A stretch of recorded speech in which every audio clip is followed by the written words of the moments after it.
మంచిది. అందరికి వందనాలండి. శ్రద్ధగా కొద్ది నిమిషాల పాటు వాక్యాన్ని వినే ప్రయత్నం చేద్దాం. ముందుగా ఒక వచనం చదువుకుందాం. చూడండి, మత్తయి సువార్త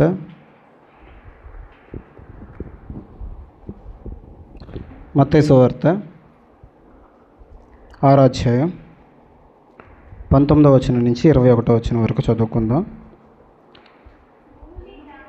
భూమి మీద మీ కొరకు ధనమును కూర్చుకొనవద్దు, ఇక్కడ చిమ్మటయు తుప్పును తినివేయును, దొంగలు కన్నం వేసి దొంగలిద్దరు. పరలోకమందు మీ కొరకు ధనమును కూర్చుకొనడి, అచ్చట చిమ్మటైనను తుప్పైనను దాన్ని తినివేయదు, దొంగలు కన్నము వేసి దొంగలేరు. మీ ధనం ఎక్కడుండునో అక్కడనే మీ హృదయం ఉండును. చిన్న ప్రార్థన చేసుకుందాం. అంటే ప్రార్థన.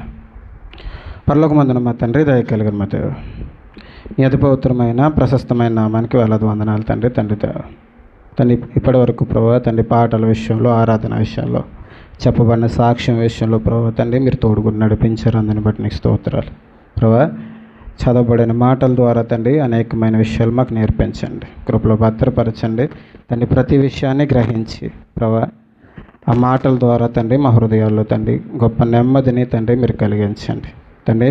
ఇంకా ప్రయాణంలో ఉండే బిడ్డలు తండ్రి త్వరగా రావటానికి తండ్రి కృప చూపించండి. వారు కూడా తండ్రి చక్కగా వాక్యం వినటానికి తండ్రి కృప చూపించమని, కృపలో భద్రపరచమని వేడుకుంటూ చిన్న ప్రార్థన మా ప్రభువును రక్షకుడైన యేసయ్య పేరిట అడిగి వేడుకుంటున్నాం పరమ తండ్రి, ఆమె. మంచిది. మనం గత కొన్ని వారాలుగా హెబ్రీయులకు రాసిన పత్రిక 11వ అధ్యాయాన్ని మనం ధ్యానం చేస్తున్నాం. ఈ వారం ఆ విషయాన్ని కొంచెం, ఆ టాపిక్ని కొంచెం పక్కన పెట్టి మరికొన్ని విషయాలు మనం నేర్చుకునే ప్రయత్నం చేద్దాం. మరలా వచ్చే వారం నుంచి విశ్వాస వీరుల జాబితాని మనం ధ్యానం చేద్దాం. ప్రసంగి గ్రంథం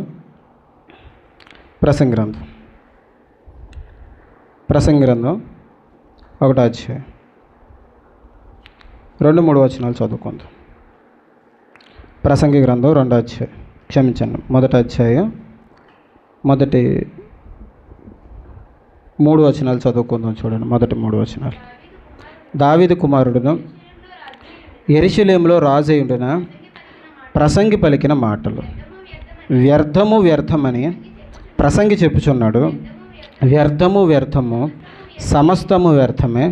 సూర్యుని క్రింద నరుడు పడుచుండు పాటు అంతటి వలన వారు కలుగుచున్న లాభం ఏంటి? సరిపోతుంది. జాగ్రత్తగా అందరూ ఇలా చూస్తూ వినండి. ఈ మాటలు రాస్తుంది ఎవరంటే ఎవరు? సొలొమోన్ గారు రాస్తున్నారు. ఆయనకే మరొక పేరు ప్రసంగి. ఆయన చెప్తున్నాడు. ఏం చెప్తున్నాడంటే వ్యర్థము వ్యర్థము, సమస్తం వ్యర్థం అట. అంటే ఈ భూమి మీద, ఆ తర్వాత మాట చూడండి, సూర్యుని క్రింద నరులు పడుచున్న పాటు అంతటి వలన వారికి కలుగు లాభం ఏంటి? అంటే ఈ భూమి మీద మనుషులు, సూర్యుని కింద అంటే భూమి మీద, ఈ భూమి మీద వాయిస్ అర్థమవుతుందా? బేస్ వస్తుంది, అర్థమవుతుంది కదా.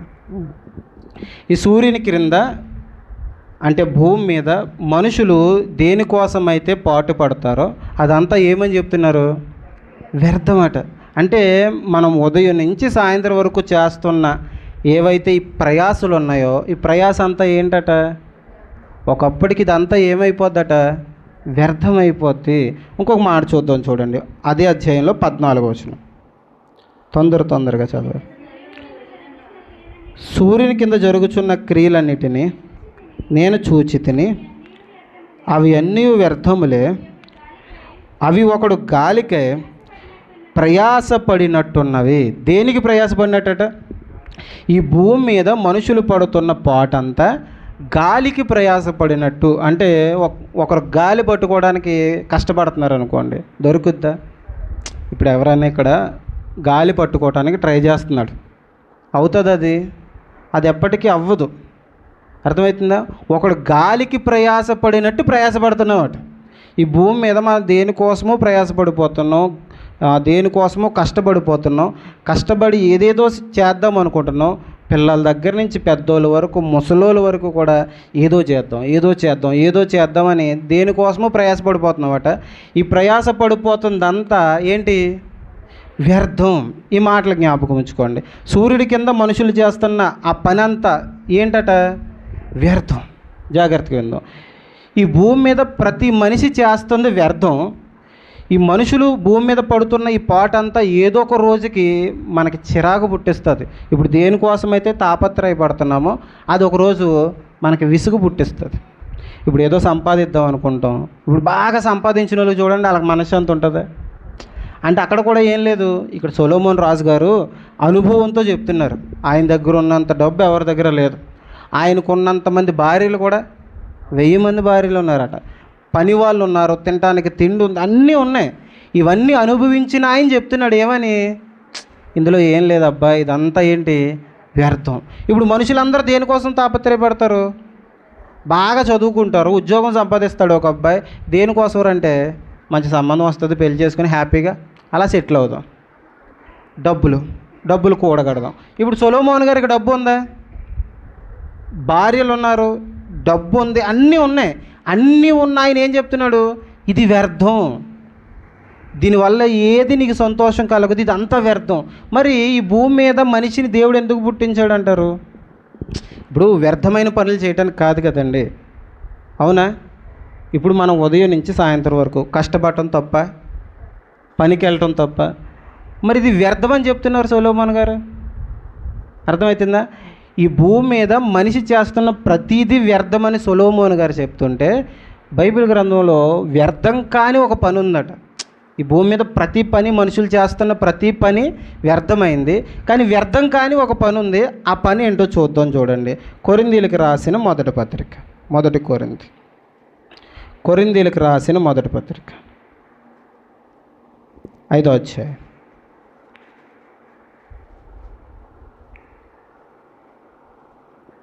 క్షమించండి, 15వ అధ్యాయం.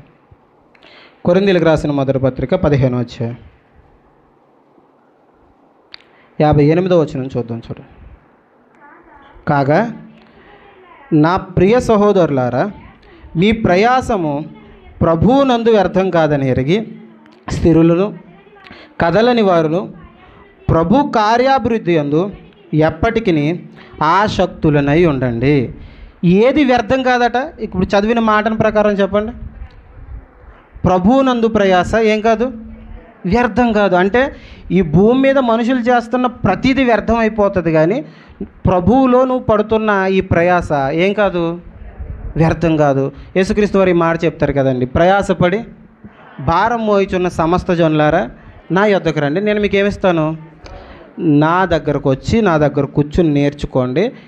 మీ భుజాల మీద ఏం చేయాలి, నా సిలువను ఎత్తుకోవాలి. ఇప్పుడు సిలువ ఎత్తుకోవడం అంటే, సిలువ అంటే ఏంటి? శ్రమలకు సాదృశ్యం కదండి. సిలువ అంటే కష్టం, భారం. ప్రయాసపడుతున్న వారిని పిలిచి ఆయన ఏం చేస్తున్నాడట, సిలువ ఎత్తుకోమని చెప్తున్నాడు. అర్థమవుతుందా? ఇప్పుడు ప్రయాసపడి భారం మోసుకుంటున్నారు ఈ లోకంలో మీరు, ఇది వ్యర్థమైంది. నా దగ్గరికి రండి, నా సిలువ ఎత్తుకోండి. ఇదేంటిది? వ్యర్థం కాని ప్రయాస. ఇక్కడికి వచ్చాక కష్టాలు ఉంటాయా? ఉంటాయి. ఇక్కడికి వచ్చాక ఇబ్బందులు ఉంటాయా? ఉంటాయి. యేసుక్రీస్తు వారి దగ్గరికి వచ్చిన తర్వాత ఇబ్బందులు ఉంటాయి, కష్టాలు ఉంటాయి. ప్రతిదీ అనుకూలంగా ఏం జరగదు, కొన్ని ఇబ్బందులు ఉంటాయి. కానీ గమనించాల్సింది ఏంటంటే, నువ్వు లోకంలో పడుతున్న ప్రయాస అంతా ఏంటి, అది వ్యర్థమైంది. ప్రభువులో పడుతున్న ప్రయాస ఉపయోగకరమైంది. ఇప్పుడు గమనించండి, మనుషులంతా లేకపోతే క్రైస్తవులంతా దేనికోసం ప్రయాసపడుతున్నారు చెప్పండి? ప్రభువునందు ప్రయాసపడేవారు ఉన్నారా? ప్రభు కోసం ప్రయాసపడేవారు.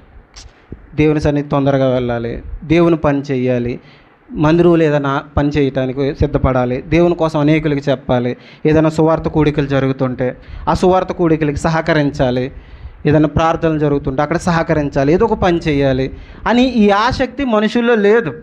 అర్థమవుతుందా? జాగ్రత్త కింద ఈ ఆసక్తి మనుషుల్లో లేదు. వ్యర్థం అయిపోయే దానికోసం చాలా ప్రయాసపడతారు, వ్యర్థం కాని దానికోసం. ప్రభువునందు ప్రయాస ఎప్పటికీ వ్యర్థం కాదట. ఈ వ్యర్థం కాని ప్రయాస కోసం కష్టపడేవారు ఎవరు లేరు. దేవుని కోసం, దేవుని పని కోసం కష్టపడేవారు ఉంటారా? ఇప్పుడు గమనించండి, ఇంట్లో ఏదైనా పని ఉందనుకోండి, ఏదైనా ఫంక్షన్ జరుగుతుంది అనుకోండి, అప్పు చేసైనా ఏం చేస్తాం? దేవుని పని అయితే అప్పు చేయమని చెప్పట్లేదు, కానీ ఇప్పుడు దేవుని పని అయితే ఏం చేస్తాం? నేను వెళ్ళకపోయినా పర్లేదు, మా సంఘంలో ఇంకా చాలామంది ఉన్నారు, ఆ పని వాళ్ళు చక్కబెడేస్తారు. అది ఇంట్లో పని అయితే నేను వెళ్ళకపోయినా పర్లేదు, పక్కన ఇంకొకరు ఉన్నారు వాళ్ళు చక్కబెడతారు అనుకుంటావా? అర్థమవుతుందా? దేవుని పనిలో లేకపోతే ఈ లోకపు పనిలో మనం చాలా ఆసక్తి చూపిస్తాం. మన ఇంట్లో పనులు కావచ్చు, బయట పనులు కావచ్చు, సంపాదన కోసం కావచ్చు, చాలా ఆసక్తి చూపిస్తాం. ఇదంతా ఏమైపోద్ది? వ్యర్థమైపోద్ది. ప్రభువునందు ప్రయాస ఏమవుదు? వ్యర్థమైపోదు. ఇది వ్యర్థమైపోదు. మనం ఒక మాట చదువుకున్నాం కదండి, ఒకసారి చూద్దాం. చూడండి, మత్తయి సువార్తకు వచ్చేద్దాం. మత్తయి సువార్త వాక్యపట్నం చదువుకున్నాం కదా మాట. మత్తయి సువార్త 6వ అధ్యాయం. మత్తయి సువార్త 6వ అధ్యాయం. భూమి మీద మీ కొరకు ధనమును కూర్చుకొనవద్దు, ఇక్కడ చిమ్మటయు తుప్పును తినివేయును, దొంగలకు అన్నం వేస్తారట. తర్వాత మాట, పరలోకమందు మీ కొరకు ధనం కూర్చుకోండి, అచ్చట చిమ్మట అయినను తుప్పైనను తినివేయదు. ఇప్పుడు గమనించండి, ఎక్కడ ధనం కూర్చుకోవాలట? ఇప్పుడు ఈ లోకంలో పడే ప్రయాస అంతా దేనికోసం చెప్పండి? ఎక్కువగా దేనికోసం ప్రయాసపడతారు మనుషులు? ఇప్పుడు చర్చ ఎందుకు మానేసామంటే చాలామంది ఏం చెప్తారు? పని ఉందని కదా. పనికి ఎందుకు వెళ్తారు? డబ్బుల కోసమేనా? ఇప్పుడు దేవుడు ఎక్కడ ధనాన్ని కూర్చుకోమంటున్నాడు? ఈ లోకంలో ధనాన్ని కూర్చుకుంటే, ఈ లోకంలో ధనాన్ని కూర్చుకుంటే, అందరు నా వైపు చూస్తూ వినండి, ఈ లోకంలో ధనాన్ని కూర్చుకుంటే ఏమవుతుందట? అక్కడ రాయబడిన మాట చూడండి ఒకసారి. ఏమేమవుతాయి? చిమ్మట తుప్పు పడేస్తుంది. చిమ్మట అంటే చెదలు పట్టేస్తాయి. లేకపోతే ఏం చేయబడుతుంది? దొంగలు ఎత్తుకుపోతారట. ఈ లోకంలో ధనం దాస్తే ఏమవుతుంది? దాయొద్దని చెప్పట్లేదు దేవుడు, దానికంటే విలువైంది చెప్తున్నాడు. ఈ లోకంలో ధనాన్ని దాస్తే ఏమవుతుంది? ఒకటి చిమ్మట కొట్టవచ్చు, లేదు తుప్పు పట్టేయవచ్చు. అంతకి లేదు నువ్వు పట్టుకెళ్ళి బ్యాంకులో వేసావు అనుకో, ఆ బ్యాంకు కూడా ఏమేస్తారు? కన్ను వేస్తారు. దొంగలు ఉంటారు కదండి, బ్యాంకులు కూడా ఎత్తేస్తారు చాలామంది. ఈ లోకంలో నువ్వు ధనం ఎక్కడ దాసినా అది సేఫ్ కాదు. ఏదో రోజు ఏమవుతుంది? ఆ ధనం ఏదో ఒక రకంగా ఈ అకౌంట్లో డబ్బులే కట్ అయిపోతున్నాయి ఇప్పుడు, అవునా కదా? ఈ లోకంలో నువ్వు ఎక్కడ డబ్బులు దాచినా అది ఏమవుతుందట? అది ఏదో రకంగా పోతుంది. అంటే ఇది వ్యర్థమైన ప్రయాస. వ్యర్థం కాని ప్రయాస ఏంటంటే ఎక్కడ దాయాలట డబ్బులు? పరలోకంలో దాయాలట. పరలోకంలో ధనం దాయటం అంటే ఆలోచించండి ఒకసారి. పరలోకంలో ధనం దాయటం అంటే, పరలోకంలో ధనం దాయటం అంటే నువ్వు దేవుని కోసం పడుతున్న ఆ కష్టం ఏదో, డబ్బులే కాదు, దేవుని కోసం ఏదో పట్టుకొచ్చి ఇంట్లో ఏం ఖర్చు పెట్టకండి అంతా పట్టుకొచ్చి ఇచ్చేయమని కాదు. దేవుని కోసం నువ్వు పడుతున్న ఆ ప్రయాస, ఆ కష్టం ఏదైతే ఉందో, నువ్వు చేస్తున్న చిన్ని పని కావచ్చు, నువ్వు చేస్తున్న సత్క్రియలే పరలోకంలో నువ్వు దాచుకునే ఒక ధనం. అర్థమవుతుందా? ఆ ధనం ఎప్పుడు నీకు మళ్ళీ అందుతుంది అంటే నువ్వు మరలా పరలోక రాజ్యానికి వెళ్తావు. వెళ్ళేటప్పుడు ఆయన అందరి ముందు నిన్ను మెచ్చుకునే ఒక రోజు ఉందట, నిన్ను మహిమపరిచే ఒక రోజు ఉంది. ఆ రోజు కోసం ఇప్పటి నుంచి నువ్వేం చేయాలి? ధనాన్ని దాయి. దేవుని పని ఏదైనా జరుగుతుంది అనుకోండి, నీ దగ్గర సహకరించగలిగే సత్తా ఉంటే, ఇవ్వగలిగితే, ఆ స్తోమత ఉంటే ఇవ్వచ్చు. లేదు, నువ్వేం చేయాలి? తర్వాత ఇచ్చే స్తోమత లేదు, లేనప్పుడు ఏం చేయాలి? అక్కడ చేస్తున్న పనిలో ఏం చేయాలా? సహకరించాలి. అక్కడ ఏదైనా తొడవాలా, లేకపోతే ఏదైనా చెయ్యాలా, కుర్చీలు వేయాలా, లేకపోతే ఏదైనా చేయాలా, ఇది చేయటానికి సిద్ధపడాలి. ఎందుకు సిద్ధపడాలి? ఇది వ్యర్థం కాని ప్రయాస కాబట్టి. దీనివల్ల ఒకానొక రోజు మనకేముంది? మరలా ఉపయోగం ఉంది. ఈ లోకంలో ఏదైనా అది కొద్ది కాలమే. దీనికోసం మనం ఏం చేస్తాం? తాపత్రయపడిపోతాం కదండి, చాలా గింజుకుంటాం కదండి. ఇప్పుడు చదువుకునే పిల్లలు ఉన్నారనుకోండి, వాళ్ళు ఉదయం నుంచి సాయంత్రం వరకు ఏం చేస్తారు? చదువుకుంటారా? ఉదయం లేస్తారు, చదువుకుంటారు, మరలా సాయంత్రం స్కూల్ నుంచి వచ్చిన తర్వాత మరలా ఇంటి దగ్గర ఏదైనా వర్కులు ఉంటే మరలా చేస్తారు. ఇది వ్యర్థమైపోద్దా? వ్యర్థమవుతా? నువ్వు చదువుకునే చదువు, ఈ లోకపు ప్రయాస వ్యర్థం అవుతుందా? అవుతుందా? మాట్లాడట్లేదా? అవుతుందా? ఖచ్చితంగా అవుతుంది కదండి. దీనికోసం మనం ఎంత సమయాన్ని ఇచ్చేస్తున్నాం. మరి బైబిల్ చదివి ఆత్మీయంగా బలపడి దేవునిలో ఇంకా ఎదిగే ఆ స్థితిలో, లేకపోతే దేవుని కోసం బాగా తాపత్రయపడి బైబిల్ గ్రంథాన్ని బాగా చదువుతున్నాం అనుకోండి, ఇది వ్యర్థమవుతుందా? ఇది వ్యర్థం కాదు. ఇప్పుడు గమనించండి, వ్యర్థమైపోయే దానికోసమేమో ఎక్కువ సమయం, వ్యర్థం కాని దానికోసం తక్కువ సమయం. ఇప్పుడు లోకంలో మనం వారం అంతా ఉంటాం, ఈ వారం అంతా వ్యర్థమైపోయే పనులు చేస్తాం, దానికి ఎక్కువ సమయం. దేవుని మందిరంలో మాత్రం, ఇప్పుడు నేను తొందరగా ముగించలేదు అనుకోండి, నా వైపు మీరు అలా చూస్తారు, ఎందుకు ఎంతసేపు కూర్చోము ఇక్కడ. ఇది వ్యర్థమైపోద్దా? ఇది వ్యర్థం కాదు. వ్యర్థం కాని దానికోసమేమో మనం సమయాన్ని హెచ్చించాం, వ్యర్థమైపోయే దానికోసమేమో ఎక్కువ సమయాన్ని పెడతాం. అర్థమవుతుందా? అసలు ఈ భూమి మీదకి మనం ఎందుకు వచ్చాం? చాలామంది చేసే పని ఏంటంటే, ఇక్కడికి మనం ఎందుకు వచ్చామో ఆ సంగతి మర్చిపోయి బతుకుతాం మనం. మీకు చాలాసార్లు చెప్పిన మాటే, ఈ భూమి మీదకి మనం ఎందుకు వచ్చామో ఆ సంగతి మర్చిపోయి బతికేస్తాం. ఇప్పుడు ఏదైనా ఊరు వెళ్ళాం అనుకోండి, ఆ ఊరు వెళ్ళేటప్పుడు ఎందుకు వెళ్ళావో పని చూసుకోకుండా మిగతా పనులన్నీ చక్కబెట్టుకుని వచ్చావు అనుకోండి, నిన్ను ఏమంటారు? ఊరు వెళ్ళావు, నువ్వు ఒక ఇంపార్టెంట్ పని మీద వెళ్ళావు, ఒక ఇంపార్టెంట్ పని అది. ఆ పని మానేసి మిగతా పనులన్నీ చక్కబెట్టి ఈ పని మర్చిపోయావు నువ్వు, ఏమంటారు చెప్పండి? బుర్ర పని చేస్తలేదు అంటారు కదా. ఎందుకు వెళ్ళావు? దేనికోసం వెళ్ళావు? వెళ్ళిన పని మర్చిపోయి మిగతా అన్నీ చక్కబెట్టుకుని వస్తున్నావు ఏంటి అని అంటారా? ఈ భూమి మీదకి మనం ఎందుకు వచ్చాం? ఎందుకు వచ్చామో చూద్దాం, చూడండి ఒకసారి. ఈ భూమి మీదకి మనం ఎందుకు వచ్చామో యెషయా గ్రంథం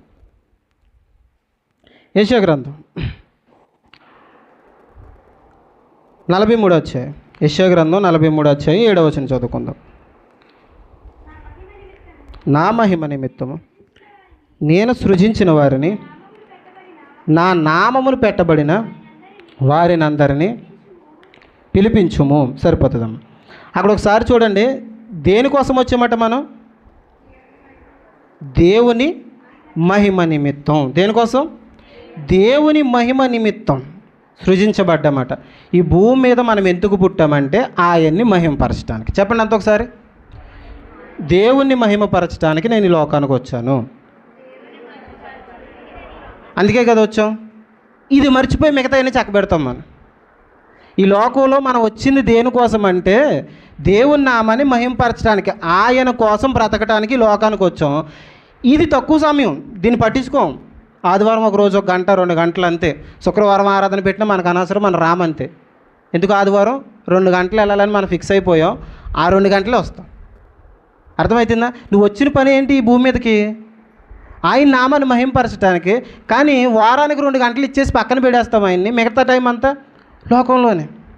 ఎందుకు వచ్చామో ఈ లోకానికి ఆ సంగతి మనం మిగతా పనులన్నీ చక్కబెడతాం. మీకు మనం ఒక పాట పాడుకుంటాం కదండి, పాత పాట, ఓడలో నల్లకాకి చూడ పంపే లోకాన్ని. ఒకసారి పాడదామా? ఆ చరణం మాత్రం పాడదాం. ఓడలో నల్లకాకి చూడ పంపే లోకానికి, చూడ చూడ లోకం రుచి వాడ మరిచిపోయిన కాకి, చూడ చూడ లోకం రుచి వాడ మరిచిపోయిన కాకి, కాకిలా నీవుంటావా విశ్వాసీ, పౌరు వలె మళ్ళొస్తావా విశ్వాసీ, కాకిలా నీవుంటావా విశ్వాసీ, పౌరు వలె మళ్ళొస్తావా విశ్వాసి. సరిపోతుంది. ఓడలో నల్లకాకిని ఎవరు పంపించారు? ఎవరు? నోవా గారు. యోనా గారు కదా పంపిస్తారు, నోవా గారు పంపిస్తారు. ఎందుకు పంపించారు? బయట నీరు తగ్గిందో లేదో చూసి రమ్మని. వచ్చింది, ఎందుకు వచ్చిందో సంగతి మర్చిపోయింది. ఏం చేస్తుందట? ఇటు అటు. అక్కడ శవాలయాన్ని ఏం రాయబడలేదు బైబిల్లో, అలా సొంతంగా చెప్తారు అంతే. ఆ కాకి పాపం ఏం చేసిందో అటు ఇటు తిరిగి రాలేదు అంతే. పాపం దాని మీద పాపం చాలా నిందలేసి చెప్తుంటారు. అక్కడ చచ్చిపోయిన శవాలు ఉన్నాయట, ఆ శవాలను ఏం చేసిందట? ఇది పొడుచుకుని తింటున్నారు పాపం. దాని మీద అన్ని నిందలేకండి. అది ఏం చేసిందో మనకు తెలియదు. అది మాత్రం తిరిగి రాలేదు. ఈ లోకపు రుచి నచ్చేసిందట. ఈ లోకపు రుచి నచ్చేసి లోకాన్ని అటు ఇటు తిరుగుతూ ఉండిపోయింది. ఎక్కడికి రాలేదు మరలా? ఓడలోనికి. ఏ పని మీద వచ్చిందో పని మర్చిపోయిందండి. ఏ పని మీద వచ్చిందో ఆ పని మర్చిపోయి మిగతా పనులన్నీ చక్కబెట్టింది అన్నమాట. ఏం చేసిందో తెలియదు కానీ మిగతా పనులన్నీ చక్కబెట్టింది. ఇప్పుడు గమనించండి, ఆ తర్వాత ఇంకొక దాన్ని పంపించారట. ఏంటది? పావురం. వెళ్ళిన పని చక్కగా చక్కబెట్టుకుని వచ్చిందట. అర్థమవుతుందా? ఏ పని మీద వచ్చిందో ఆ పని చూసుకుని మరలా వాళ్ళలోనికి వచ్చేసిందట. ఇప్పుడు గమనించాల్సిన విషయం ఏంటంటే, ఓడలో నుంచి బయటకు వచ్చాం మనం, అంటే పరలోక రాజ్యం నుంచి బయటకు వచ్చాం. ఆయన పంపించాడు ఈ భూమి మీదకి. దీన్ని ఇలాగ ఆలోచిద్దాం. పరలోక రాజ్యం నుంచి భూమి మీదకి వచ్చాం మనం.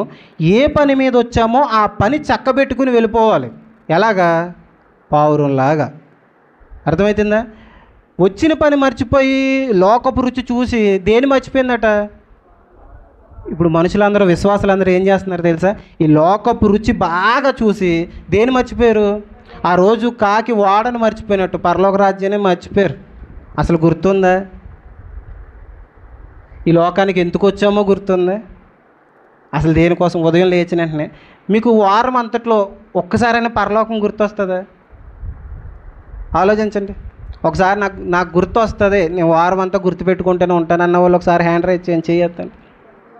నాకు పరలోక రాజ్యం గుర్తొస్తుంది అన్నవారు గుర్తొస్తుందా? అది గుర్తుండాలి. తిరిగి మనం అక్కడి నుంచి వచ్చి ఇక్కడ ఎందుకు వచ్చాం? మనం చదువుకున్న మాట యెషయా గ్రంథం 43 అధ్యాయం. దేవుని మహిమ కోసం వచ్చాం. వచ్చిన పని చక్కబెట్టుకుని వెళ్ళిపోవాలి. మిగతా దాని మీద ఏమో ఆసక్తి ఎక్కువ, దేనికోసం వచ్చాం ఆ విషయంలో ఆసక్తి లేదు. ఇప్పుడు పంపించింది మరలా తిరిగి రావట్లేదు అనుకోండి, బాధగా ఉంటుందా? మీరు పెంచుకున్న కోడి మీ ఇంటి దగ్గర గుడ్డెట్టుకోండి, పక్కింటి వాళ్ళని ఇంటి దగ్గర గుడ్డెట్టింది అనుకోండి, మీకు ఎలా ఉంటుంది? చంపేయాలనిపించేస్తుంది అంటే అర్థమవుతుందా? బాధగా ఉంటుంది కదండి.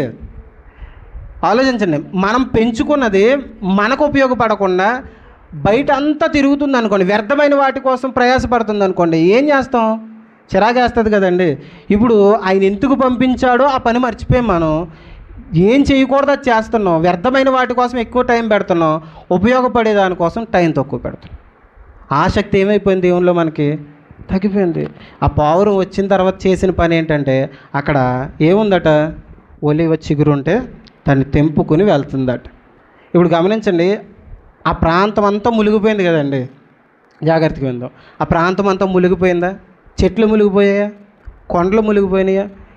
ఆ కొండలు మునిగిపోయి ఆ నీటిలో ఉన్నా కానీ ఆ చిగురు ఎలాగొచ్చిందంటారు చెప్పండి? అది ఏ చెట్టు? అది ఒలివ చెట్టు. దేవుడు ఏం చెప్తాడు తెలుసా?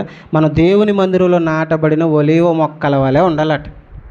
ఒలివ మొక్క ఆ రోజు ఎంత ఒడిదుడుకులు వచ్చినా, ఎలాంటి జలప్రలయం వచ్చినా అలా చిగురించే ఉంది. అర్థమవుతుందా? అలా చిగురించే ఉంది. మనం ఎప్పటికీ అలా ఉండాలని కోరుకుంటున్నాడు దేవుడు. అర్థమవుతుందా? ఇప్పుడు గమనించండి, ఆ పావురాన్ని బట్టి మనం నేర్చుకోవాల్సింది ఏంటంటే, వచ్చిన పని చక్కబెట్టుకుని వెళ్ళాలి.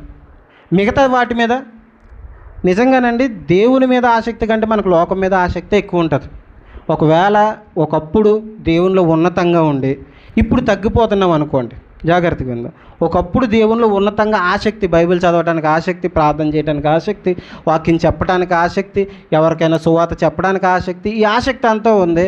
ఇప్పుడు తగ్గిపోతున్నాం అనుకోండి, దేవుడు మనందరినీ ఇలా ప్రశ్న అడుగుతాడు. ఆ సందర్భాన్ని ఒకసారి చూద్దాం. చూడండి, యోహాను సువార్త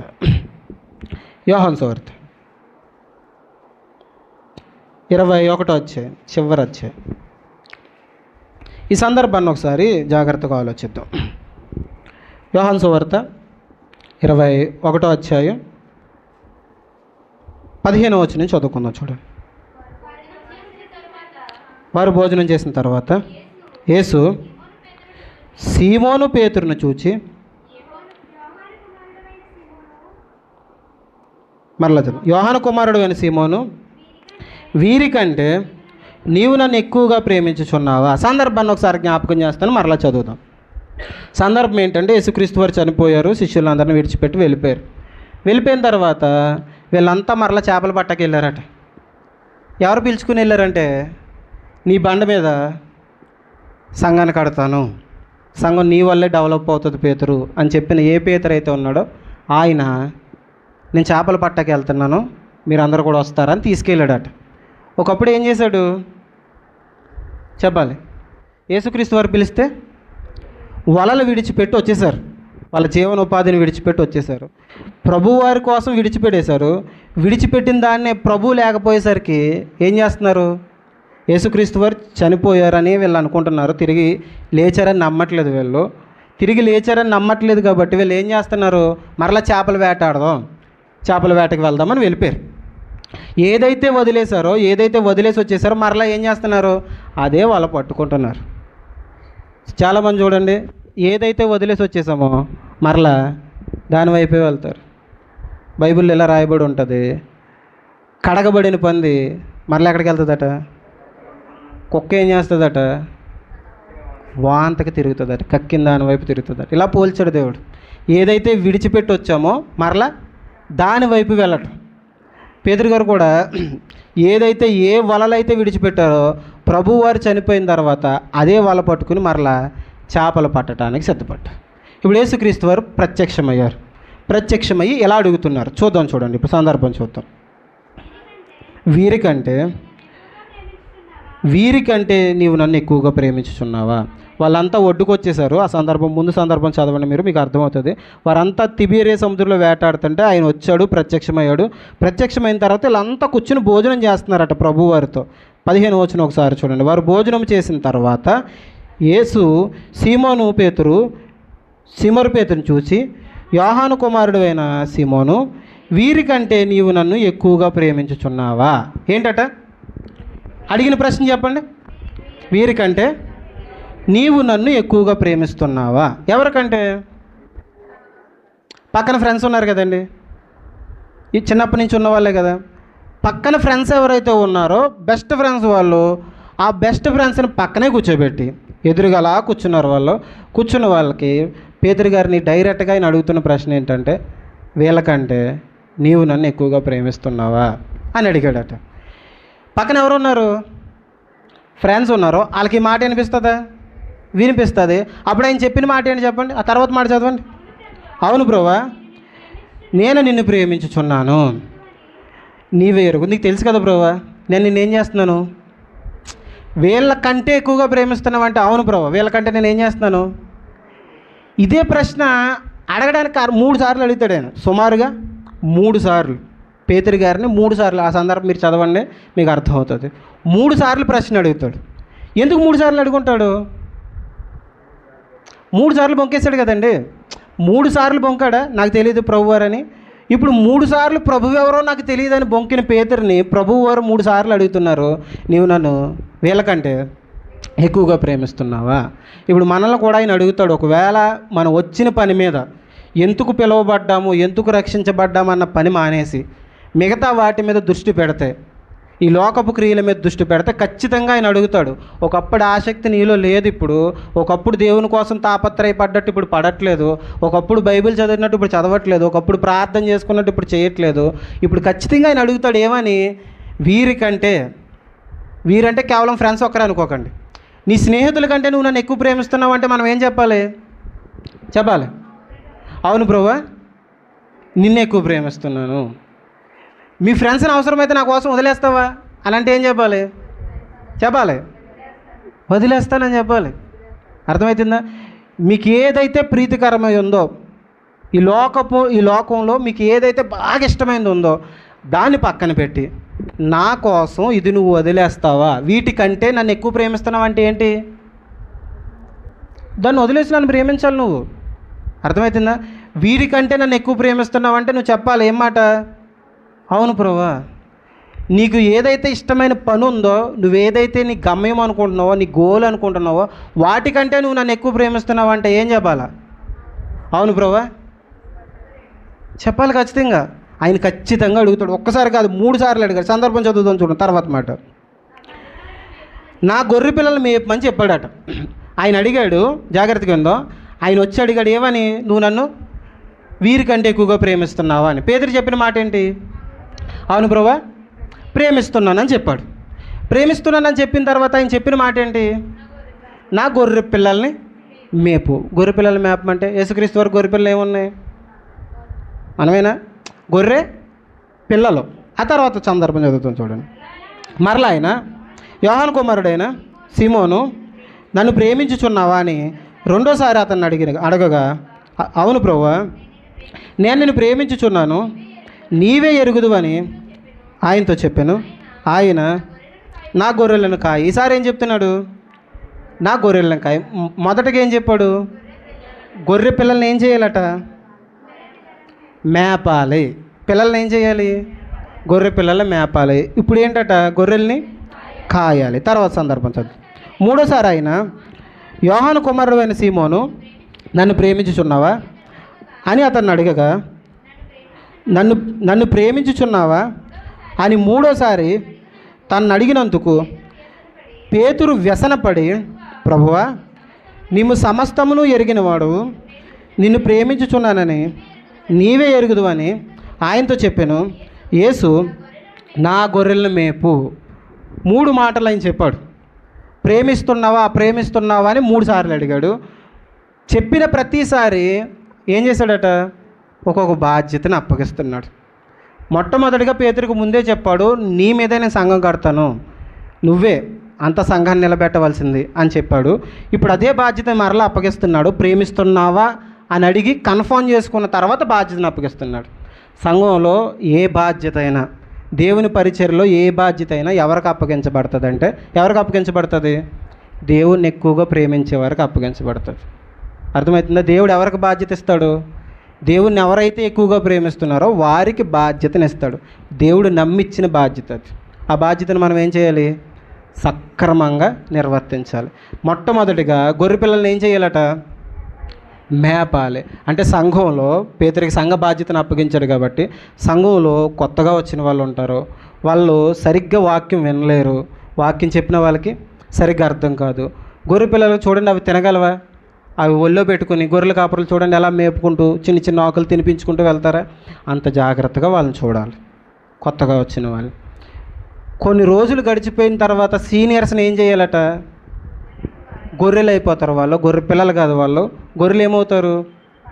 ఈ గొర్రె పిల్లలు గొర్రెలు అయిపోతాయి. వీళ్ళని ఏం చేయాలట? కాయాలి.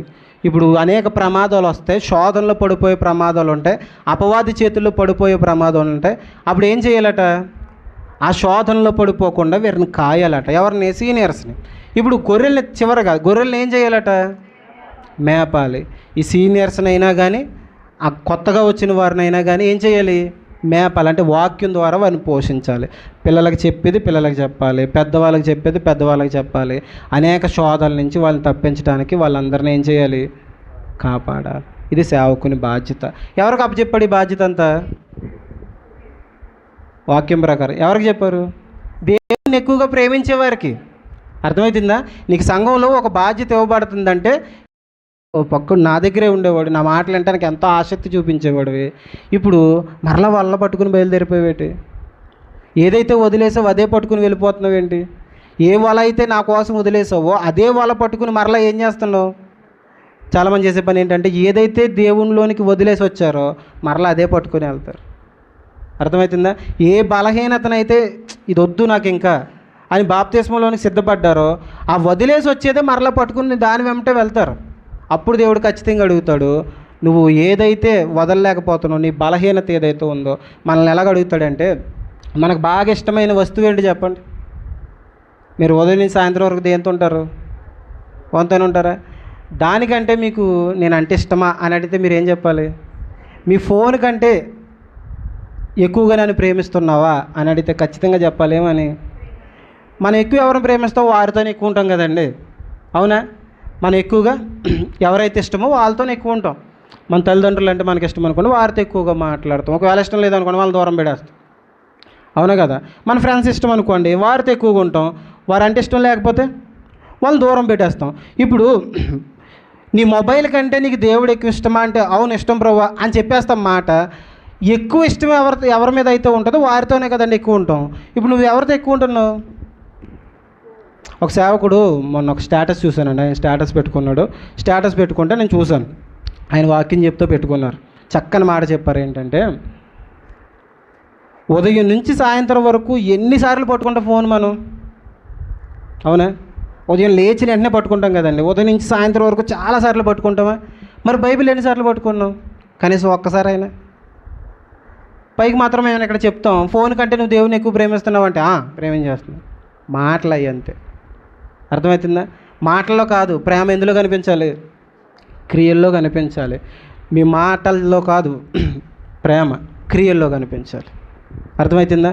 నువ్వు దేవుని నిజంగా ఎక్కువగా ప్రేమించే వ్యక్తివి అయితే ఇదిగో ఈ బైబిల్ పట్టుకుని కూర్చుంటావు. మరి దేవుని కోసం ఎక్కువగా ప్రార్థిస్తావు.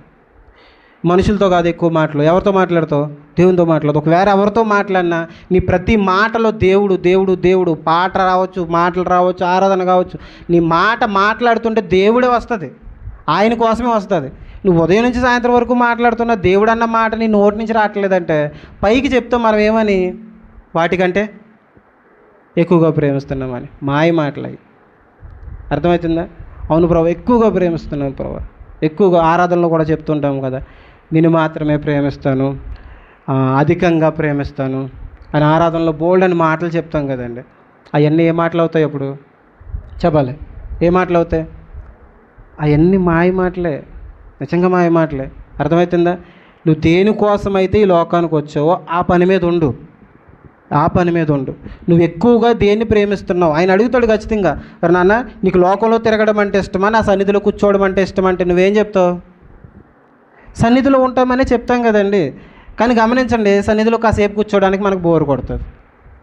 అదే లోకంలో ఉండటం అయితే అర్థమవుతుందా? మనం పైకి మాట అయితే చెప్పేస్తున్నాం, పైకి మాట చెప్పేస్తున్నాం, కానీ మాటల్లో కాదు. దేంట్లో కనిపించాలి? క్రియల్లోనే కనిపించాలి ప్రేమ. నువ్వు దేవుణ్ణి ఎంత ప్రేమిస్తున్నావో, దేవుడు అంటే నీకు ఎంత ఇష్టమో నీ ప్రవర్తనలో కనిపించిపోవాలి. నువ్వు చెప్పుకోవడం కాదు, నాకు దేవుడు అంటే చాలా ఇష్టం అండి, నేను చాలా భక్తిపరుని నువ్వు చెప్పుకోవడం కాదు. నిన్ను చూసి ప్రతి ఒక్కరు చెప్పాలి ఏమని? అస్తమానం బైబిల్ పట్టుకుని కూర్చుంటుందండి, అస్తమానం దేవుడు అంటదండి, అస్తమానం పాటలు పాడుతుంటారండి, ఇలా అస్తమానం దేవుడు దేవుడు దేవుడు అని తాపత్రయపడిపోతారండి. దేవుడు అంటే చాలా భక్తి అండి అబ్బాయికి, లేకపోతే అమ్మాయికి చాలా భక్తి అండి అని చెప్పాలి. అర్థమవుతుందా? ఇది ప్రభువునందు ప్రయాసపడితే, ఇలా ప్రభువునందు ప్రయాసపడితే, దేవుణ్ణి ఎక్కువగా ప్రేమిస్తే ఆ ప్రభువునందు పడిన ప్రయాస ఏమవుదు? వ్యర్థం కాదు. ఆసక్తి విషయంలో ఎంత మాత్రం తగ్గిపోకూడదట. ఒక మాట చూపిస్తాను చూడండి, రోమిలకు రాసిన పత్రిక మూవ్ చేసుకుందాం. రోమిలకు రాసిన పత్రిక 12 11 చదువుతాం చూడండి. ఆసక్తి విషయంలో మాంద్యులు కాక ఆత్మయందు తీవ్రత గలవారే ప్రభువుని సేవించడు. ఒకసారి ఆ మాట ఒకసారి చూడండి. ఆసక్తి విషయంలో ఏం కాకూడదట? మాంద్యులు కాక ఆత్మ విషయంలో. అంటే నీ ఆసక్తి ఎప్పటికీ ఏమవ్వకూడదు? ఆసక్తి ఆటోమేటిక్గా ఏమైపోతుంది చెప్పండి? తగ్గిపోద్ది కదండి. ఆసక్తి ఖచ్చితంగా తగ్గిపోద్ది. ఒకప్పుడు స్టార్టింగ్లో ఉన్నంత ఇంట్రెస్ట్ ఇప్పుడు బైబిల్ చదవటానికి నీకు ఉండదు. ఒకప్పుడు ఇంట్రెస్ట్గా ప్రార్థన చేస్తావు, ఇప్పుడు ఆ ఇంట్రెస్ట్ రావట్లేదు నీకు. ఆసక్తి విషయంలో ఏమవద్దని చెప్తున్నాడు దేవుడు. ఆత్మ విషయంలో ఇంకా తీవ్రత పెరిగిపోవాలట. ఇప్పుడు చూడండి, మంటలు పెడుతున్నాం అనుకోండి, ఒక మంట మండుతుంది అనుకోండి, దాంట్లో ఏదైనా కిరోసిన్ కానీ పెట్రోల్ కానీ వేస్తే ఎలా మండుతుంది? దినదినం అలా మండిపోవాలట. ఇప్పుడు సాధారణంగా ఓఎన్జీసీలు ఉంటాయి కదండి, ఓఎన్జీసీ ఏరియాలు ఉంటాయా, ఎండమూరులో ఉంటుంది అనుకుంటా. ఆ మంట చూడండి, మీరు ఎప్పుడైనా అక్కడ ఒక పెద్ద లైట్ ఉంటుంది, దాన్ని ఏమంటారు? ఓఎన్జీసీ అనే, ఓఎన్జీసీ. అక్కడ ఒక పెద్ద మంట వస్తుందండి, అది వర్షం వచ్చినా వస్తుంటుంది, ఎంత తుఫాను వచ్చినా మంట వెలుగుతూనే ఉంటుంది. మీరు ఎప్పుడైనా అటు వెళ్ళేటప్పుడు చూడండి, ఎంత తుఫాను వచ్చినా, ఎంత వర్షం వచ్చినా, ఏది వచ్చినా ఆ గ్యాస్కి వచ్చి ఆ మంట వెలుగుతూనే ఉంటుంది. ఇప్పుడు దేవుడు ఏం చెప్తున్నాడంటే, ఆత్మ విషయంలో ఏమవ్వాలట? ఎప్పుడు నువ్వు అలా మండుతూనే ఉండాలట. ఒకసారి అనుష ఒక స్టేటస్ పెట్టిందండి, నాకు బాగా గుర్తుంది. ఒక సేవకులు జఫనే శాస్త్రి గారు అని ఒక పాస్టర్ గారు చెప్పారు. ఆ పాస్టర్ గారు ఒక విషయం చెప్పారు. ఇప్పుడు గిన్నెలోని ఏదన్నా పాయసం కానీ ఒక పాలు కానీ ఏదన్నా పెట్టారనుకోండి, వేడివేడిగా గిన్నెలో పాలు ఉన్నాయి. మీకు అర్థం కావటానికి ఇలా చెప్తున్నా, వేడివేడిగా పాలు ఉన్నాయి. ఈ వేడివేడిగా ఉన్న పాల మీద ఈగలు వాళ్తాయా? ఎందుకు వాళ్ళు? ఒక గంట 2 గంటల తర్వాత చల్లారిపోతుంది. ఇప్పుడు ఆటోమేటిక్గా ఏమొస్తాయి? ఎందుకు వచ్చాయి? చల్లారిపోయింది కాబట్టి. అలాగే మన జీవితం ఎప్పుడు మండుతుందనుకోండి, ఏ శోధన మనకి దరికి కూడా చేరదు. అర్థమవుతుందా? నువ్వేమైపోయావంటే ప్రతిదానికి నువ్వు డిస్టర్బ్ అయిపోతున్నావు, ప్రతిదానికి నువ్వు ఆ శోధనలో పడిపోతున్నావు, నీ శోధనలో పడిపోతున్నావు, వల్ల అవ్వట్లేదు అంటున్నావంటే నువ్వేమైపోయావు? చల్లారిపోయావు. అర్థమవుతుందా? ఒకప్పుడు ఉన్నట్టు నువ్వు లేవు. ఒకప్పుడు ఉన్నప్పుడు ఇప్పుడు లేవు కాబట్టి నువ్వు చల్లారిపోయావు. కాబట్టి ప్రతి ఏగ వచ్చి మీద ఆడుతుంది, ప్రతి శోధన వచ్చి మీద పడుతుంది. అందుకే అర్థమవుతుందా? ఇప్పుడు గమనించండి, మనం చల్లారిపోకూడదు. ప్రతిరోజు ఏమవ్వాలట? ఆత్మలో ఆ తీవ్రత ఉండాలి. దినదినం ఎదుగుతూనే ఉండాలి, చల్లారిపోకూడదు. ఒకవేళ చల్లారిపోయి మరలా ఏదైతే మనం మానేసి దానివైపే అడుగులేస్తున్నామో ఖచ్చితంగా దేవుడు ఏం చేస్తాడు చెప్పండి? ఖచ్చితంగా అడుగుతాడు, నాన్న ఒకప్పుడు నువ్వు నన్ను ఎక్కువగా ప్రేమించేవాడు కదా, ఇప్పుడు ఎందుకు ప్రేమించట్లేదు? ప్రకటన గ్రంథంలో ఎఫెసు సంఘం అని ఒక సంఘం ఉంటుంది. మీకు ఎప్పుడైనా ప్రకటన గ్రంథంలో ఉన్న 7 సంఘాల కోసం చెప్తాను. ఆ 7 సంఘాల్లో ఎఫెసు సంఘం అని ఒక సంఘం ఉంటుంది. ఆ సంఘానికి ప్రభు పత్రిక రాస్తూ, యోహాను చేత పత్రిక రాయిస్తూ ఆయన ఒక మాట అంటాడండి. ఆ మాట తిట్టినట్టు ఉంటుంది, కానీ అది మనసు పెట్టి చదవమనుకోండి దేవుడు ఎంత బాధపడుతున్నాడు అన్నది అర్థమవుతుంది. ఒకసారి చదువుతాం చూడండి. ప్రకటన గ్రంథం నిజంగా తిట్టినట్టే ఉంటుంది. కానీ మనసు పెట్టి చదివితే దేవుడు ఎంత బాధపడుతున్నాడో అర్థమవుతుంది. ప్రకటన గ్రంథం 2వ అధ్యాయం, ప్రకటన గ్రంథం 2వ అధ్యాయం మొదటి నుంచి చదువుకుందాం. చూడండి. ఎఫెసులో ఉన్న సంఘపు దూతకు ఇలాగూ రాయము, 7 నక్షత్రములు తన కుడి చేత పట్టుకొని 7 దీపస్తంభములు 7 దీపస్తంభముల మధ్య సంచరించువాడు చెప్పు సంగతులు ఏమనగా, నీ క్రియలను, నీ కష్టమును, నీ సహనమును నేను ఎరుగుదును. నీవు దుష్టులను సహింపవనియు అపోస్తులు కాకయే తాము అపోస్తులమని చెప్పుకొని వారిని పరీక్షించి అబద్ధికులని నీవు కనుగొంటివి. జాగ్రత్తగా ఒక్కొక్క మాట ఆలోచిస్తూ వెళ్దాం. చూడండి. ఈ మాటలు రాస్తుంది ఎవరంటే యోహాను గారు రాస్తున్నారు. చెప్తుంది ఎవరు?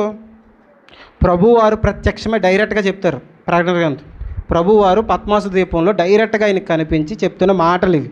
ఆయన రాయమని చెప్తాడు. 7 సంఘాలకు పత్రిక రాయంటే రాస్తాడు. ఎఫెసులో ఉన్న సంఘపు దూతకి ఇలా రాయండి. ఏంటంటే 7 నక్షత్రములు తన కుడి చేత పట్టుకొని 7 దీపస్తంభముల మధ్య సంచరించేవాడు చెప్పు సంగతులు ఏమనగా. ఆ 7 నక్షత్రాలు ఏంటో, ఆ 7 దీపస్తంభాలు ఏంటో మీకు మరలా చెప్తాను. 7 సంఘాల కోసం చెప్పినప్పుడు మనం మాట్లాడుకుందాం. ఆ తర్వాత మరి చూడండి, ఈ సంఘం ఎలాగుందో చూద్దాం. చూడండి. నీ క్రియలను, నీ కష్టమును, నీ సహనమును నేను ఎరుగుదును. వీళ్ళ క్రియలు, తర్వాత వీరి సహనం, వీరి కష్టం ప్రభువుకు తెలుసట. అంటే దేవుని కోసం వీళ్ళు ఏం చేస్తున్నారు చెప్పాలి, చాలా కష్టపడుతున్నారు, దేవుని కోసం చాలా శ్రమ పడుతున్నారు, చాలా సహనంగా ఉన్నారు వీళ్ళు. ఆలోచిద్దాం. ఎఫెసు సంఘం ఎలా ఉంది? మొట్టమొదటి లక్ష్యం చెప్పండి. వాళ్ళ క్రియలు బాగున్నాయట, వారి కష్టం బాగుందట, తర్వాత వారి సహనం కూడా బాగుందట. తర్వాత వారిలో ఒక మంచి లక్షణం చూడండి, నువ్వు దుష్టులను సహింపలేవని. ఏం చేయరట? ఆ సంఘం దుష్టుల్ని సహించలేదట. ఏం చేయలేదు? సంఘం అంటే ఏంటి? సంఘం అంటే అక్కడ ఉన్న సభ్యులే కదండి. అందులో ఉన్న సభ్యులు దుష్టుల్ని ఏం చేయలేరట? సహింపలేరు. అంటే ఎవరైనా తప్పుడు పని చేస్తుంటే చూసి తట్టుకోలేరట. అయితే వాళ్ళని మార్చడం, వాళ్ళంతకీ మారకపోతే వాళ్ళని దూరం పెట్టడం, ఏదో చేస్తారట. ఈ మంచి లక్షణం ఎవరిలో ఉంది? ఎఫెసులో ఉన్న సంఘంలో ఉన్న ఆ వ్యక్తులకు ఉంది. ఎవరైనా తప్పు చేస్తే చూసి తట్టుకోలేరట. ఆ తర్వాత మాట చూద్దాం. చూడండి. నీవు సహనము కలిగి నా నామం కాదు, నీ దుష్టులను సహింపలేవనియో అపోస్తులు కాకయే. మాట చూడండి. అపోస్తులు కాకయే తాము అపోస్తులమని చెప్పుకొని వారిని పరీక్షించి వారు అబద్ధికులని నీవు కనుగొంటివి. అపోస్తులు కాకుండా కొంతమంది మేము అపోస్తులమని చెప్పుకుంటున్నారట. అంటే తప్పుడు బోధ బోధిస్తున్నారు. ఇది తప్పుడు బోధ అని ఎవరు గుర్తించారట? ఎఫెసు సంఘం గుర్తించిందట. అంటే వాక్యం మీద వీళ్ళకి ఏముంది? అవగాహన ఉంది. వీళ్ళకి వాక్యం మీద అవగాహన ఉంది. వీళ్ళు దేవుని కోసం చాలా కష్టపడుతున్నారు, వీళ్ళు దేవుని కోసం చాలా సహనాన్ని చూపిస్తున్నారు, దేవుని కోసం వీళ్ళు చేసే క్రియలు బాగున్నాయి, ఇది తప్పు ఇది ఒప్పు అని ఈ బైబిల్ ప్రకారం ఏది సిద్ధాంతం కరెక్టో, ఏ సిద్ధాంతం తప్పు అన్నీ తెలుసట వీళ్ళకి. జాగ్రత్తగా ఉందో. బైబిల్ మీద అవగాహన కూడా ఉంది. వీళ్ళు అపోస్తులు కాదు, వీళ్ళు తప్పుగా బోధిస్తున్నారు, వీళ్ళు తప్పుడు బోధ బోధిస్తున్నారు అని వీళ్ళకి ఒక అవగాహన ఉంది. ఆ తర్వాత చూద్దాం. చూడండి. నీవు సహనము కలిగి నా నామము నిమిత్తము భారము భరించి అలయలేదని కూడా నేను ఎరుగుదును. ఏంటట? నువ్వు సహనం కలిగి నా నామం నిమిత్తం చాలా భారాలు భరించాను. ఎంతమంది నిన్ను ఎన్ని మాటలు అంటున్నా దేవుని కోసం అలా తట్టుకుని ఉండిపోయారట. వాళ్ళు చాలా కష్టపడుతున్నారు, చాలా మంచోళ్ళు వీళ్ళు. జాగ్రత్తగా ఉందాం. చాలా మంచోళ్ళు, దేవుని కోసం చాలా కష్టపడుతున్నారు. వాక్యం మీద అవగాహన కూడా ఉంది.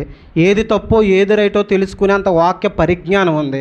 ఇలాంటి వారి కోసం దేవుడు ఏం చెప్తున్నాడు చూద్దాం. చూడండి. తర్వాత మాట.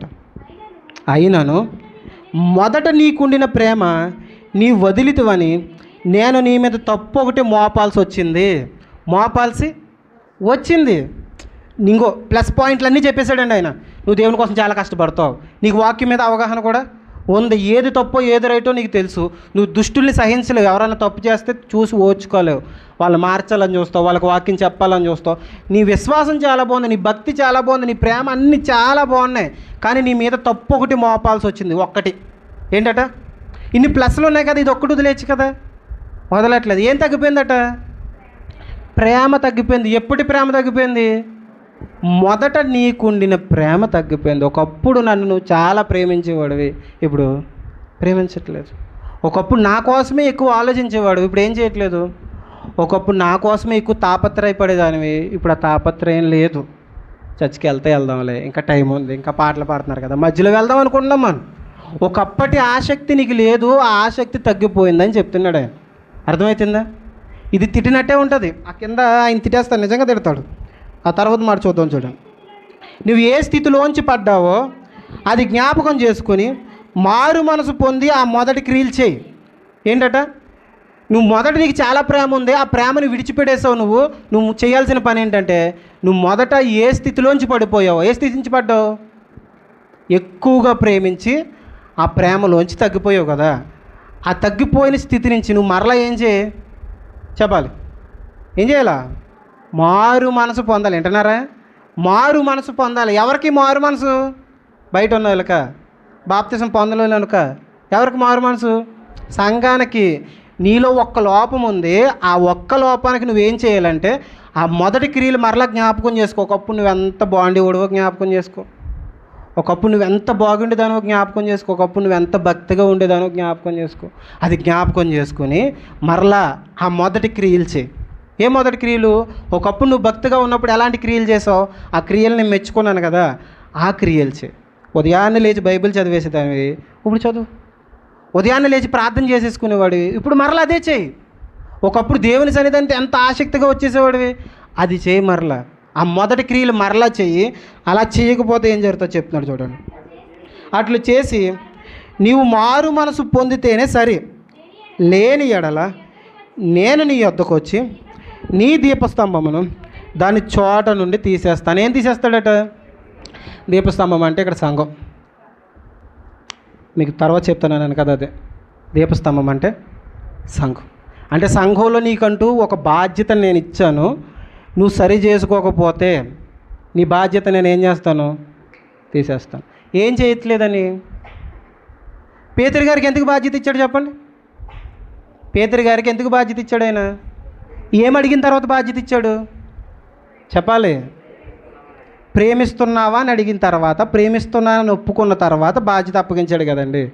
వీరికి కూడా ఒక బాధ్యత, సంఘ బాధ్యతను అప్పగించాడు. ఈ బాధ్యతను తీసేస్తానని చెప్తున్నాడు. ఏం చేయట్లేదని? ప్రేమించట్లేదని. అర్థమవుతుందా? ప్రభువారిని ఏం చేయాలట? అమితంగా ప్రేమించే వారికే సంఘం మీద బాధ్యత. అర్థమవుతుందా? దేవుణ్ణి అమితంగా ప్రేమించడం మనం నేర్చుకోవాలి. ఒక బాధ్యత నీకు అప్పగించబడుతుందంటే ఆ బాధ్యతను బట్టైనా నువ్వేం చేయాలా? దేవుని ఇంకా ప్రేమించాలి, ఇంకా ఆసక్తి ఇంకా పెరగాలి, చల్లారిపోకూడదు, ఎంత మాత్రం తగ్గిపోకూడదు. ఒకప్పుడు నిన్ను దేవుడు దేనికోసమైతే మెచ్చుకున్నాడో దానికోసమే నేను పాయింట్అవుట్ చేసి చూపించకూడదు. ఒకప్పుడు అమితంగా ప్రేమించావు నువ్వు, దేవుని కోసం క్రియలు చేస్తున్నారు. ఎలా చేస్తారో? ప్రేమిస్తేనే కదని చేస్తారు. వాక్యం బాగా చదువుతున్నారు, దేనికోసం చదువుతారు? దేవుడు అంటే ఇష్టం ఉంటేనే కదని చదువుతారు. ఒకప్పుడు ఆ ప్రేమ ఉంది, ఇప్పుడు ఆ ప్రేమ లేదు, తగ్గిపోయింది నీకు. నువ్వు ఆసక్తి విషయంలో ఏమైపోయావు? మాంజుడు అయిపోయావు, తగ్గిపోయావు. ఆత్మ విషయంలో తీవ్రత లేదు నీకు. ఇప్పుడు నువ్వేం చేయాలా? ఆయన ఏడుస్తూ చెప్తున్నాడండి, బాధపడుతూ చెప్తున్నాడు. ఒకప్పట్లో నువ్వు లేవు, ఒకప్పట్లో నువ్వు మాట్లాడట్లేదు, ఒకప్పట్లో నువ్వు ప్రవర్తించట్లేదు, ఒకప్పుడు చదివినట్టుగా బైబిల్ చదవట్లేదు, ఒకప్పుడు దేవుని సన్నిధికి ఆసక్తిగా వచ్చినట్టు ఇప్పుడు రావట్లేదు. దయచేసి నువ్వు ఆ మొదటి క్రియలు మళ్ళా చేయి. ఏదైతే వదిలేసి వచ్చేసావో అది చేయి. లేదంటే నీకు ఏదైతే బాధ్యత ఇవ్వబడిందో అది ఖచ్చితంగా తీసివేయబడుతుంది. ఇంకా ఈ సంఘాల కోసం మాట్లాడుతూ, సంఘంలో దేవుడు ఒక్క లోపమన్నా తట్టుకోలేడని. సంఘం అంటే సంఘంలో ఉన్న మనుషులు, వారిలో ఒక్క లోపమన్నా తట్టుకోలేడు. బయట వాళ్ళు ఆ విషయంలో దేవుడు కొంచెం ఊరుకుంటాడు తప్ప, మన విషయంలో ఏదైనా తప్పు చేస్తే ఆయన తట్టుకోలేడు. ఇప్పుడు చూడండి, బయట వాళ్ళు తాగేసి తిరుగుతున్నారు అనుకోండి, వాళ్ళకి మనం చెప్తాం, జస్ట్ అలా ఒక 2-3 మాటలు చెప్తాం. కానీ ఇంట్లో వాళ్ళే పాడైపోతున్నారు అనుకోండి, ఏం చేస్తాం? పదే పదే తిడతాం, కొడతాం, ఏదో ఒకటి చేస్తాం. ఎందుకు? వాళ్ళంటే నీకు బాగా ఇష్టం కాబట్టి. అర్థమవుతుందా? వారి ఆసక్తి విషయంలో తగ్గిపోకూడదని మరలా ఎందుకు చెప్తున్నామంటే, వాళ్ళు భక్తి విషయంలో ఇంకా ఎదగాలి, ఇంకా పాడైపోకూడదు, అలాగే ఉండాలి. ఆసక్తి విషయంలో ఇంకా రెట్టింపు స్థాయిలో ఎదగాలి. ఇది కోరుకుని దేవుడు ఆ సంఘానికి చెప్తున్నాడు. ఏమని? నాన్న నువ్వు తగ్గిపోయావు, ఆ మొదట్లో లేవు, నువ్వు ఆ మొదట ఉన్నట్టు లేవు. ఇప్పుడు నువ్వు మరలా ఏం చేయాలి? ఆసక్తి విషయంలో ఇంకా ఆసక్తి రావాలి. రోజు రోజుకి ఆసక్తి రావాలి. ప్రభువారు సమీపించే రోజు ఉంది, ఆ రోజు దగ్గరలోనే ఉంది. కాబట్టి నువ్వేం చేయాలా? ఆసక్తి విషయంలో తగ్గిపోకు. ఇంకా ఆత్మ విషయంలో తీవ్రత. వ్యర్థమైన దానికోసం చాలా సమయం పెట్టేస్తున్నావు. ఒకసారి ఆ సమయం తగ్గిద్దాం.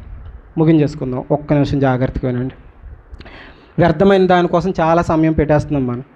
ఆ సమయాన్ని కొంచెం తగ్గించి ఉపయోగపడే దానికోసం సమయం ఎక్కువ పెడతాం. మీరు ఖాళీగా ఉంటున్నారు అనుకోండి, ఖాళీగా ఉన్నప్పుడు చర్చ్ ఇక్కడే కదండి, వచ్చి తాళం తీసుకుని చక్కగా ఫ్యాన్లో ఉన్న ఫ్యాన్ వేసుకొని కాసేపు ప్రార్థన చేసుకుని వెళ్ళొచ్చుగా. అర్థమవుతుంది? అలా ఎప్పుడన్నా చేస్తాం మనం. ఫోన్లో ఇక్కడికి రావట్లేదు, ఇంటి దగ్గర ఖాళీగా కూర్చున్నారు, ఏవేవో మాటలు కాకుండా కాసేపు దేవుని కోసం మాట్లాడుకొని, కాసేపు పాటలు పాడుకుని, ఆరాధన పాటల కోసం, లేకపోతే ఏదన్నా ఈ వారం ఏ పాట పాడుతావు నువ్వు, ఇక్కడికి వచ్చిన తర్వాత బుక్కులు తిరిగేస్తారని నాకు చాలా కోపం వస్తుంది. ఇక్కడికి వచ్చిన తర్వాత బుక్కులు తిరిగేయకూడదు. ఏం చేయాలి? వారం అంతా నీ జాస్ ఇదే ఉండాలి. ఆదివారం ఏ పాట పాడదాం, ఆరాధన పాట ఏం చేద్దాం, ఎలా వాక్యం, ఇలా దీనికోసం తాపత్రయపడాలి తప్ప మన లోకం వాటి కోసం ఎక్కువ సమయం పెట్టేస్తున్నాం. మీకు చివరికి ఒక మాట చూపించి నేను ముగించేస్తాను. తిమోతికి రాసిన మొదటి పత్రిక.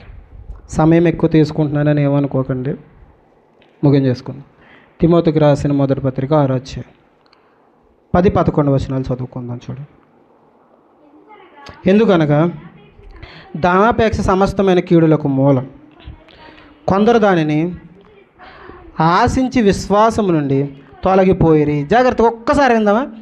ఒక్కసారి ఆసక్తితో ఒకసారి విందాం. చూడండి. ఎందుకనగా ధనాపేక్ష సమస్తమైన కీడులకు.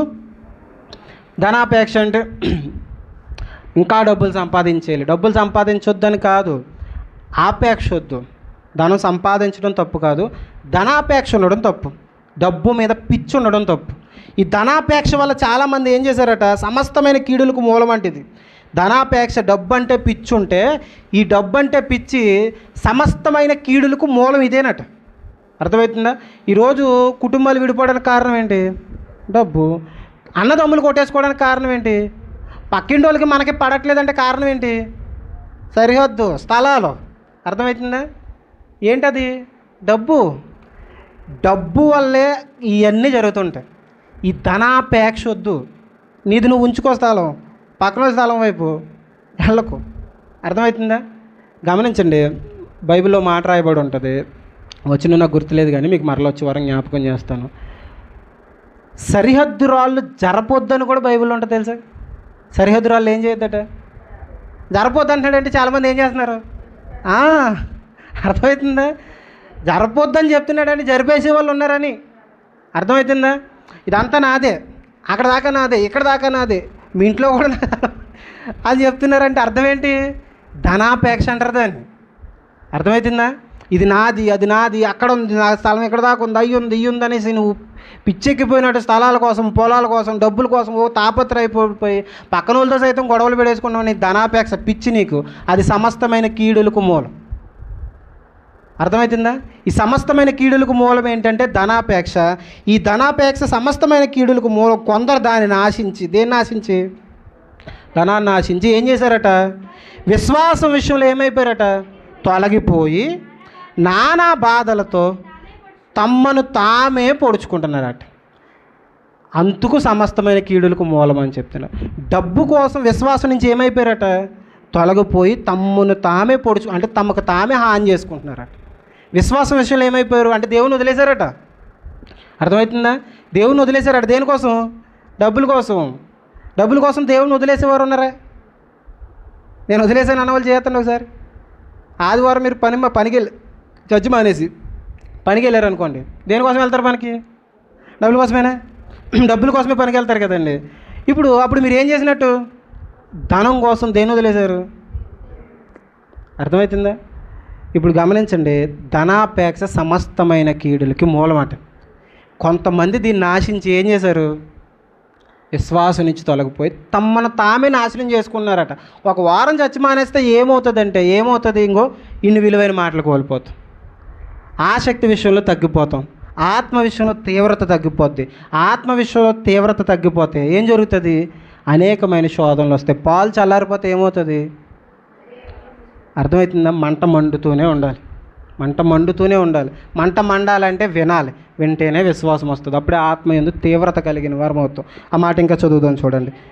దైవజనుడా, నీవైతే వీటిని విసర్జించి నీతిని, భక్తిని, విశ్వాసమును, ప్రేమను, ఓర్పును, సాత్వికమును సంపాదించుకోవడానికి ప్రయాసపడు. దేన్ని సంపాదించుకోవడానికి ప్రయాస? మనం ప్రయాస కోసం మాట్లాడుకుంటున్నాం కదా. ఈ లోకంలో ప్రయాస ఉంది, దేవునిలో ప్రయాస ఉంది. దేవునిలో ప్రయాస ఏంటంటే దేవుని కోసం సత్క్రియలు చేయటం. మంచి క్రియలు చేస్తే పరలోకంలో ఏం చేస్తాం? ధనాన్ని సమకూర్చుకుంటాం. ఇక్కడ చూడండి, ఈ లోకపు ధనం కోసం నువ్వు తాపత్రయపడిపోతున్నావు, వాటి కోసం ప్రయాసపడకు. దేనికోసం ప్రయాసపడు? నీతి కోసం. 11వ వచనం, నీతిని, భక్తిని, విశ్వాసాన్ని, ప్రేమని, ఓర్పుని సంపాదించుకోవటానికి ప్రయాసపడు. ఏం సంపాదించుకోవడాగట? నీతిని సంపాదించుకోవడానికి, ప్రేమను సంపాదించుకోవడానికి, తర్వాత భక్తిని, విశ్వాసాన్ని, ఓర్పుని సంపాదించుకోవడానికి ప్రయాసపడమని చెప్తే వీటి కోసం ప్రయాస? అర్థమవుతుందా? ఒక్క విషయం మీకు చివరిగా జ్ఞాపకం చేస్తున్నాను. మీ నోటి నుంచి ఏం మాట రావాలంటే, పని ఉంది, సంఘం మానేస్తున్నాను. చర్చ్ ఎందుకు మానేసామంటే పని ఉందని చెప్పకూడదట. చర్చ్ ఎందుకు మానేస్తున్నామంటే పనిలో కుదరలేదని చెప్పకూడదట. పని దగ్గరే చెప్పాలట. ఏమని?